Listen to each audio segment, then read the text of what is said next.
نبی صلی اللہ علیہ وسلم نے فرمایا کہ لیلۃ القدر میں یہ دعا زیادہ پڑھا کرو، اللہم انک عفو تحب العفو فاعف عنا۔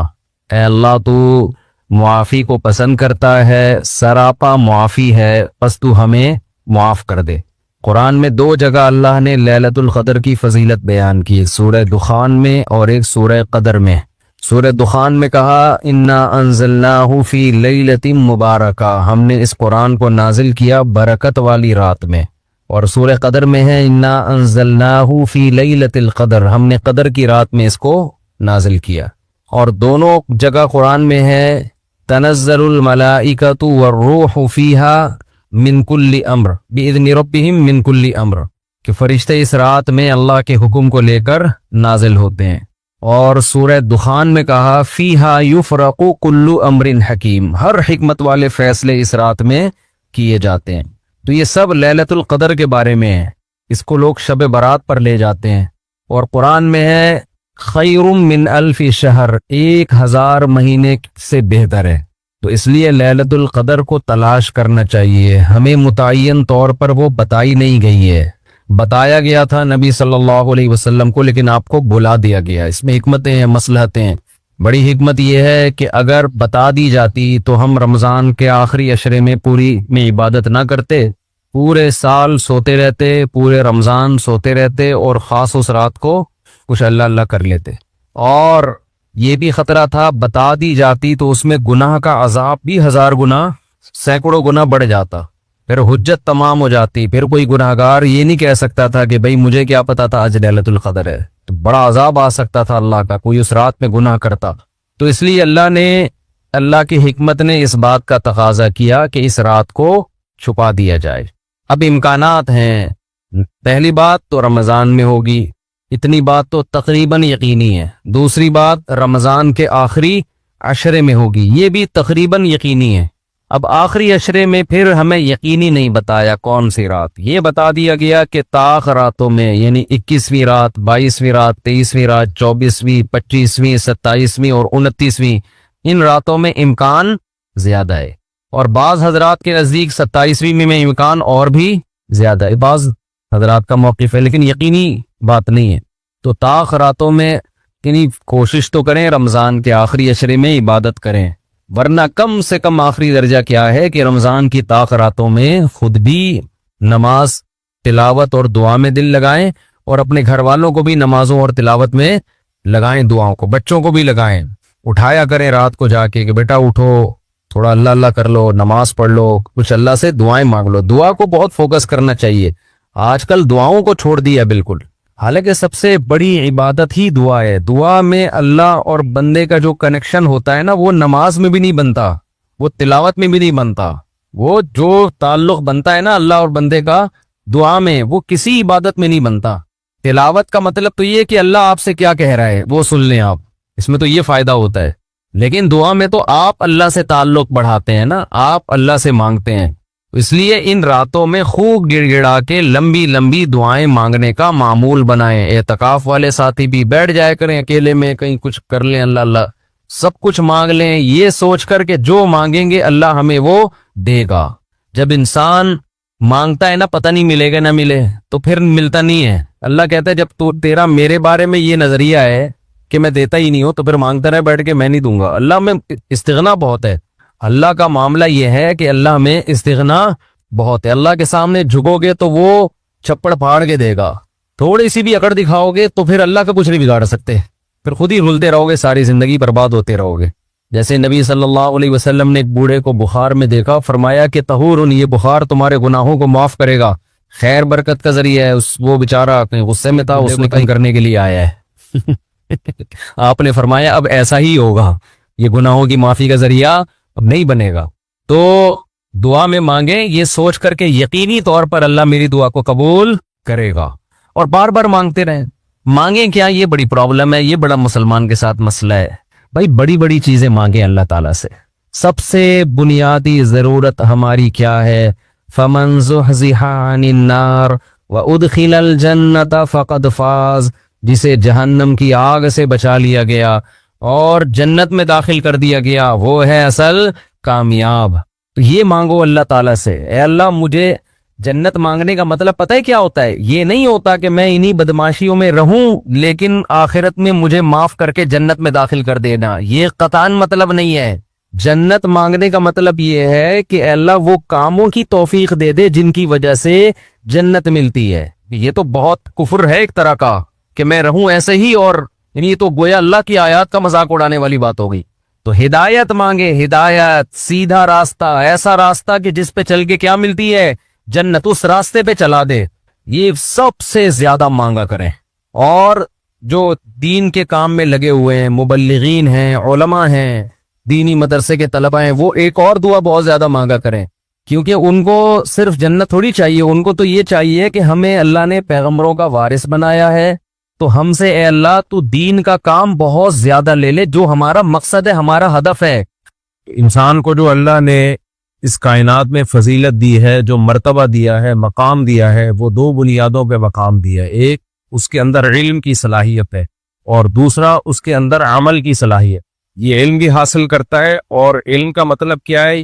اس کے اندر یہ صلاحیت ہے کہ یہ جان لیتا ہے کہ صحیح کیا ہے اور غلط کیا ہے، یہ جاننے کی صلاحیت۔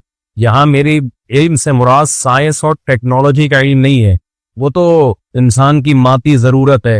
انسان ہمیشہ سے اپنی ضرورتوں کو پورا کرنے کے لیے زمین پہ تحقیق کر رہا ہے۔ یہ وہ ضرورتیں ہیں جو انسان کی، یہ وہ نالج ہے جو میری اور آپ کی مادی ضرورت کو پوری کرتی ہے۔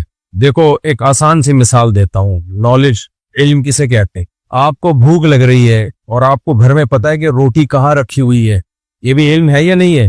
بھوکے کو پتا ہو کہ روٹی وہاں رکھی ہے، اور ایک ہے جس بھوکا ہے لیکن اس کو پتا نہیں کہ روٹی کہاں رکھی ہے۔ تو فائدے میں کون رہے گا؟ جس کو نہیں پتا ہوگا یا جس کو پتا ہوگا؟ جس کو پتا ہوگا۔ لیکن اس علم کا فائدہ کیا ہو رہا ہے؟ پیٹ بھر جائے گا اس کا، یہ فائدہ ہے۔ اب یہ سادہ سا علم ہے کہ مجھے پتا ہے کہ روٹی کہاں رکھی ہے، اسی علم کو آپ بڑھاتے چلے جائیں کہ مجھے پتا ہے کہ یہ روٹی بنتی کیسے ہے، یہ تھوڑی زیادہ درجے کی معلومات ہو گئی، کیونکہ اگر آپ کو روٹی بنانا ہی نہیں آئے گی تو روٹی وہاں رکھے گا کون جہاں آپ کو پتا ہوگا کہ روٹی رکھی ہوئی ہے؟ کیا خیال ہے بھائی؟ تو بنانے کا علم یہ تھوڑا سا اپر لیول کا ہو گیا، کیا خیال ہے؟ یہ آپ کی بیگم کے پاس ہوتا ہے یہ والی نالج، ابھی بیگم گھر پہ نہ ہو آتی، بھوکا مر رہا ہوتا ہے یا ہوٹل سے منگوا رہا ہوتا ہے، چند دنوں تک ہوٹل کا کھائے گا تو السر ہو جائے گا اس کو۔ تبھی کہتے ہیں گھر کا کھانا کھاؤ، گھر کا کھانا کھاؤ۔ اس سے پتہ چلتا ہے کہ آپ کی بیگم کے پاس نالج آپ سے زیادہ ہے، لیکن آپ اس بیس پہ کبھی اپنی بیگم کو زیادہ فضیلت دو گے کہ یار اس کے پاس نالج ہے، یار میرے پاس نالج لو لیول کی ہے، مجھے پتا ہے یہاں رکھی گئی ہے، لیکن روٹی بنانا اس سے زیادہ پیچیدہ علم ہے، یہ کس کے پاس ہے؟ بیگم کے پاس۔ کیا ہو گیا ہے بھائی؟ بہت اس کی بیس پہ آپ ایسے وہ کلابیں نہیں ملاؤ گے زمین آسمان۔ اس سے زیادہ تھوڑا پیچیدہ علم کہ روٹی جس چیز سے بنی ہے، جس کو گندم کہا جاتا ہے، اس گندم میں سے آٹا نکلا کیسے ہے؟ اس آٹے کی روٹی بنی ہے نا، تو آٹا کیسے بنا؟ یہ تھوڑا اور پیچیدہ علم ہے۔ یہ علم آپ کی بیگم کے پاس بھی نہیں ہے۔ یہ چکی کی جو مشینیں ہیں یا فلور ملے ہیں، یہ نالج ان کے پاس ہے کہ کیسے آٹے کو چکی میں یا مشینوں میں ڈالا جاتا ہے، اور کیسے ان مشینوں سے آٹے کو بولو نا نکالا جاتا ہے، اور پھر آٹے کا بیڑا کیسے غرق کیا جاتا ہے، اس میں سے چھلکا الگ کر دیا، سوجی الگ کر دی، وغیرہ وغیرہ کر کے وہ جو وائٹ آٹا ہمیں ملتا ہے جس کے ربڑ کے پراٹھے ہم صبح روزانہ کھاتے ہیں کہ مزہ میں اسی میں آتا ہے۔ تو وہ سارے علوم ہے، یہ علم نہیں ہے۔ یہ کیا ہے؟ علوم۔ یہ کس کے پاس ہیں؟ یہ بیگم کے پاس بھی نہیں ہے، یہ فیکٹری والوں کے پاس ہے، جو فلور ملے ہیں ان کے پاس ہے یہ علم۔ علم تھوڑا اور پیچیدہ ہو گیا کہ نہیں ہو گیا؟ لیکن اس علم کا حاصل کیا ہے؟ پیٹ بھرنا، میری اور آپ کی توند بھرنا، بھوک مٹانا، حاصل یہی ہے نا؟ کیا خیال ہے؟ مجھے لگ رہا ہے آپ توجہ بالکل بھی نہیں کر رہے، اور ہم پیچیدگی کی طرف چلے جاتے ہیں۔ اس سے زیادہ پیچیدہ علم کون سا ہوگا؟ وہ علم ہوگا کہ بھئی یہ گندم کیسے وجود میں آتی ہے، یہ گندم وجود میں کیسے آتی ہے۔ یہ علم کس کے پاس ہے؟ کسانوں کے پاس، زمینداروں کے پاس، میرے اور آپ کے پاس نہیں ہے۔ مجھے اور آپ کو اگر کوئی کہے یار یہاں گندم کے پودے لگاؤ، ہو سکتا ہے بیڑا غرق کر دیں، ہم سے گملے میں نہیں لگتی گندم، انٹرنیٹ پہ دیکھ دیکھ کے کوشش کر رہے ہوتے ہیں کیا سے کیا بن جاتا ہے۔ عید کی خوشی نے دیوانہ بنا ڈالا، قمیض کا کپڑا تھا پجامہ بنا ڈالا۔ انٹرنیٹ پہ دیکھ کے جو قمیضیں بنانا سیکھتے ہیں نا، تو قمیض کے بجائے کیا بنا دیتے ہیں؟ پجامے۔ میں تو تجربے کرتا رہا ہوں انٹرنیٹ پہ چیز یہ والا انٹرنیٹ وہ بنتا نہیں ہے بھائی, کچھ اور ہی بن کے آتا ہے سامنے.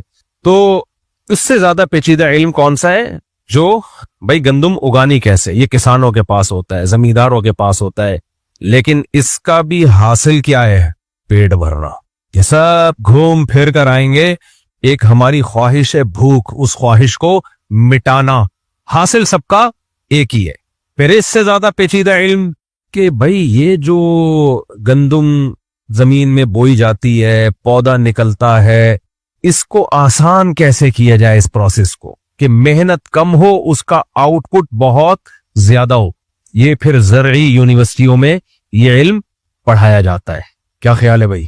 اس میں یہ پڑھایا جاتا ہے یہ گوبر وابر کھاد واد کی بالکل ضرورت نہیں ہے, یوریا ڈالو, سمجھ رہے ہو, یوریا ڈالو بھائی. اس یوریا سے کیا ہوگا, یہ اتنی گندم پیدا ہوگی, یہ ہوگا وہ ہوگا.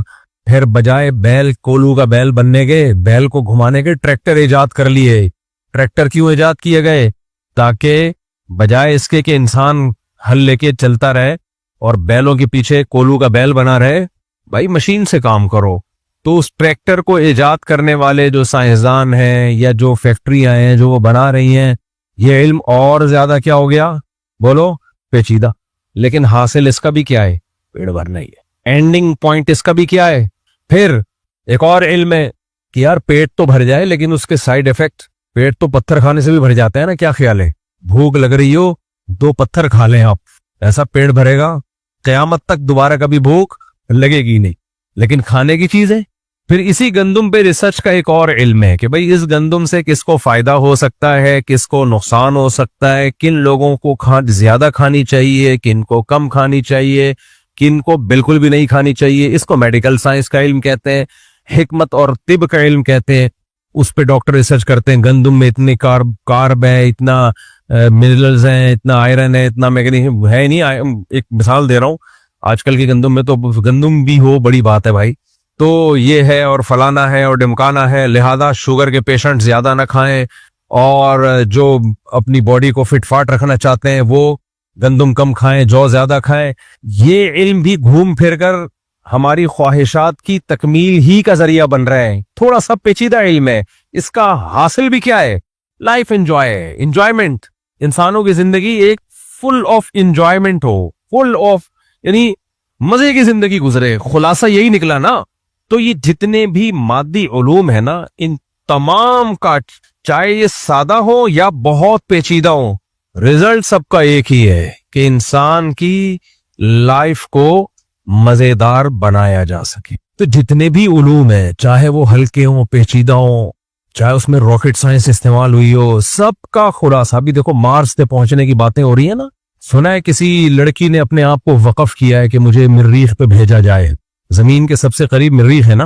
تو واللہ عالم اس خبر مستند ہے یا نہیں. ایک صاحب بہت ویڈیوز دیکھتے ہیں ناسا کی, وہ کہتے ہیں کہ کوئی بچی یا لڑکی ہے, اس نے کہا ہے کہ مجھے مارس پہ بھیجا جائے, واپسی کا کوئی چانس نہیں ہے, لیکن میں قربانی دینے کے لیے تیار ہوں کہ بھئی وہاں کتنے دن زندہ رہا جا سکتا ہے. اب یہ خبر حقیقت میں ہے یا نہیں ہے, واللہ عالم. جب تک 100% یقین نہ ہو میں کسی خبر کو اوتھینٹک نہیں کہتا. مجھے کسی نے بتایا ہے ایسا, ہم فرض کر لیتے ہیں یہ خبر سچی مچی کی ہے. پہلی بات, جب یہ خبر پھیلے گی تو پاکستان کے بہت سارے لڑکے بھی قربانی دینے کے لیے تیار ہو جائیں گے کہ ہمیں بھی کمپنی کے لیے ساتھ میں بھیج دیا جائے. ہم چاہتے ہیں آپ اکیلی نہ مرو, جینا مرنا ہم ساتھ رکھیں. میں نے ان سے کہا کہ اگر یہ خبر صحیح نکلی تو ہمارے بہت سے پاکستانی نوجوان بھی یہ قربانی دینے کے لیے تیار ہو جائیں گے, آپ بھی تیار ہو جائیں گے. وہ ایک دفعہ یہ جو ریمن ڈیوس کا کیس نہیں ہو گیا تھا, ریمن ڈیوس کا کیس ہوا تھا یا اس سے پہلے کی بات ہے, تو وہ ایک گوری آئی, انگریز خاتون آئی, پتہ نہیں کوئی انکوائری کے لیے کیا تھا اس کا, تو پھر وہ کوئی پریشان ہو گئی تھی. تو پاکستانی لوگوں نے, اس وقت میڈیا اتنا فاسٹ نہیں تھا, تو پاکستانی لوگوں نے کچھ میمز بنانا شروع کر دی, اس کو رشتے کی ضرورت ہے, یہ بیچاری اکیلی ہے. تو ایک مولوی صاحب بیٹھے ہوئے تھے ہمارے ساتھ, کہنے لگے, ہم بھی طالب علم تھے اس وقت, تو انہوں نے کہا آپ اس کو میرا پیغام پہنچا دیں کہ اگر اس کو کہیں اچھا رشتہ نہ ملے تو فقیر حاضر ہے, خدمت کے لیے فقیر حاضر ہے. تو ہمارے حضرت مفتی رشید احمد صاحب کو پتا چلا, مولوی صاحب نے یہ کہا ہے نا کہ اگر کوئی اس کو اچھا رشتہ نہ ملے تو اس خدمت کے لیے فقیر حاضر ہے. تو حضرت نے ان کا نام بھی فقیر رکھ دیا. جب بھی حضرت تشریف لاتے کہتے وہ فقیر کہاں ہے. تو پاکستانی قوم, اچھا یہ بھی میں اس کو پازیٹیو لیتا ہوں, جو خوش لوگ ہوتے ہیں نا, جو خوش مزاج ہوتے ہیں, وہی لائف کو انجوائے کرتے ہیں. اور یہ اتنے گندے ہیں نہیں جتنا بنا کے پیش کیا جاتا ہے. انگریز اتنا بڑا تھرکی ہے نا, تمہاری سوچ جہاں ختم ہوتی ہے خدا کی تھرک وہاں سے شروع ہوتی ہے. یہ صرف لیبل ہے ان لوگوں کا, لیبل لگایا ہوا بہت اچھا. نہیں, انگریز زنا سے بچ ہی نہیں سکتا. ہمارے نوجوان میں اگر ٹھرک ہے تو کیوں ہے, نہ حلال مل رہا ہے نہ حرام مل رہا ہے. کیا خیال ہے, اس کا سارا بیلنس اس کے اندر جمع ہو رہا ہے. پھر کہیں ادھر آنکھ مٹکا کر لیا, کہیں ادھر دیکھ لیا, کہیں ادھر انٹی کو جھانک لیا. غلط کر رہا ہے, کرنا نہیں چاہیے. انگریز کے لیے کیا ہے بھائی, بالغ ہونے سے پہلے زنا کرنا شروع کرتے ہیں. وہ بالغ ہونے سے پہلے ان کی ٹھرک کا ہم سوچ نہیں سکتے, وہ نہیں گزارا کر سکتے. وہ 50 سال میں شادی کرتے ہیں, اس سے پہلے وہ بہت لائف کو انجوائے کر چکے ہوتے ہیں. 20 لڑکیوں سے ان کے حرام تعلقات, اور اب لڑکیاں پوری کر کے لڑکوں پہ سیٹ ہونے شروع ہو گئے ہیں. وہ بھائی بدنام ہوتے ہیں ہماری قوم. میں بار بار بیان میں ایک بات کہتا ہوں کہ کفر کی کسی خوبی سے کبھی متاثر مت ہو. جب اس خوبی کی ڈیپ میں جاؤ گے تو پتا چلے گا اس خوبی کی بیس خوبی نہیں ہے, کوئی برائی ہے, اور وہ خوبی تمہیں دیکھنے میں خوبی نظر آ رہی ہے. اس کی ڈیپ میں جاؤ گے تو پتا چلے گا یہ کچھ اور کہانی ہے. سمجھتے ہو کہ نہیں سمجھتے؟ مثال کے طور پر ہم کہتے ہیں ہمارے یہاں اتنی کرپشن ہے, ان کے تو کرپشن نہیں ہے. او بھائی جاب, ان کی غربت مسلط کر کے دیکھو جب بھی مقابلہ کرایا جاتا ہے نا تو انوائرمنٹ ایک جیسا ہوتا ہے, پھر پتا چلتا ہے. مثال دیتا ہوں میں, آپ نے کیا کیا, 2 بندوں کو رنگ میں لے کر آئے, اکھاڑے میں لے کر آئے پہلوانی کے لیے, مقابلے کے لیے. ایک کو آپ نے رات کو سونے نہیں دیا, دن میں بھی سونے نہیں دیا, 3 دن سے روزہ رکھوایا ہوا ہے, کھانا کھانے نہیں دیا, پانی پینے نہیں دیا, اور ٹینشن میں رکھا ہوا ہے اس کو آپ نے. دوسرے کی پراپر نیند بھی ہے بھائی, اور اس کو کھانے پینے بھی دیا, اپنی مرضی کی چیزیں, فٹ فاٹ ہو کے رنگ میں اس کو لا کے رکھ دیا. اب یہ پہلا والا مار کھا رہا ہے اس سے, آپ کو دیکھو وہ جیت گیا اور یہ ہار گیا, وہ اپنی فیلڈ کا چیتا ہے. بھائی مقابلے کے لیے برابری ضروری ہے.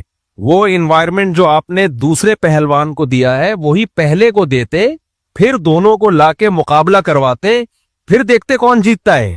ایک کو جس ماحول میں رکھا گیا ہے